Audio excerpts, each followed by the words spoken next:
What's up, guys, and welcome to Harry Potter and the Half-Blood Prince review.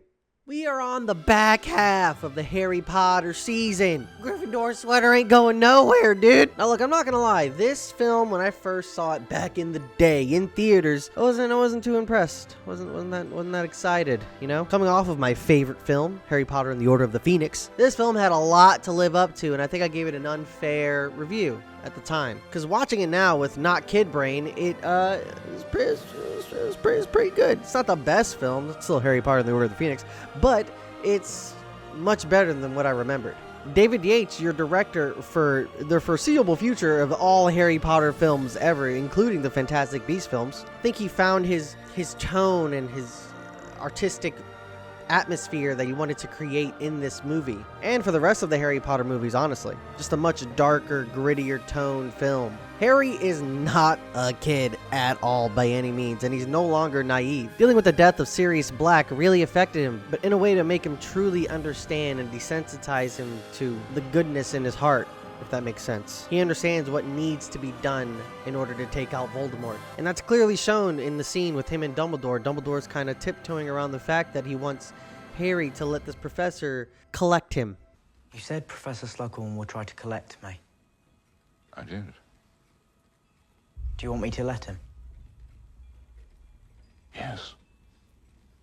In the same way that he collects his other prestigious students, including Tom Riddle. Voldemort.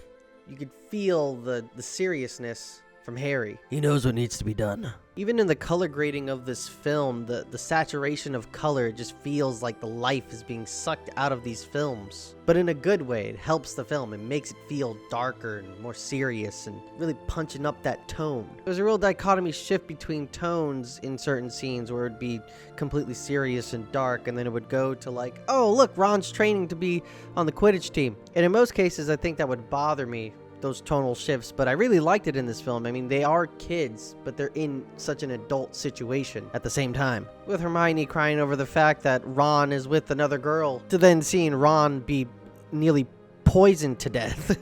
And the one thing that still kind of bothers me about this film is the pacing.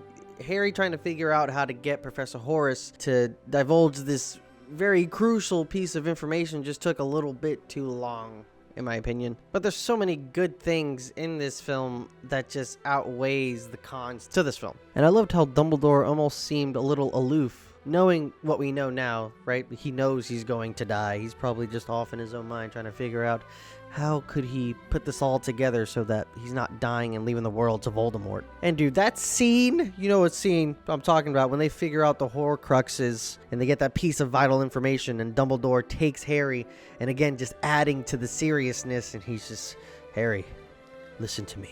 Do as I say. No fucking around. You must obey every command I give you without question. Yes, sir.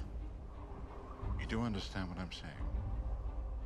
Should I tell you to hide, you hide. Should I tell you to run, you run. Should I tell you to abandon me and save yourself, you must do so. And just, again, just adding more darkness to Voldemort without even showing Voldemort just how scary these missions on getting the Horcruxes were. You know, it's like when Harry gets pulled into that water and then you just see a deep cavernous trench filled with all these zombie-like creatures coming up to pull him down deeper. Ugh. To then get hit with that insanely good score and Dumbledore.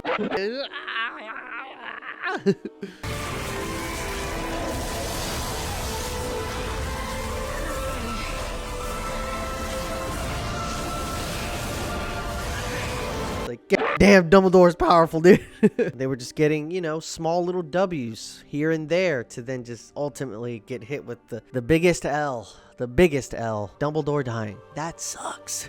Dumbledore is such a great character. But again, it just adds to that tug of war. The wins to the losses that have been going on since, you know, Harry Potter, Prisoner of Azkaban. And for it to be done by Professor Snape, who you thought you could trust. And that line from Dumbledore just hits so much harder because we know where it ends up. We know Dumbledore is pleading for Severus to kill him, not to not kill him. They both know what's going on. That is such a powerful scene.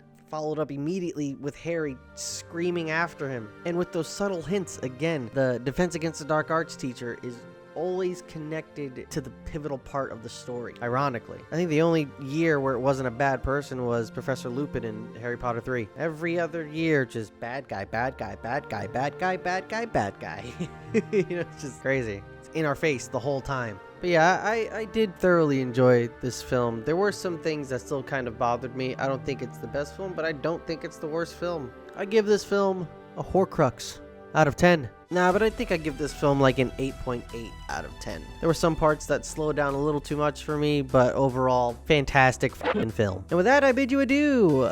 Please like, comment, subscribe, hit the bell for more videos like this. I'm reviewing the rest of the Harry Potter stuff. I'm going to be reviewing the Fantastic Beasts films. I'm playing Hogwarts Legacy on stream, you know what I'm saying? And Marvel Rivals, I can't lie. Marvel Rivals is pretty fun right now. Can't lie. Links down below. So take care now, and bye-bye then. Ta-ta!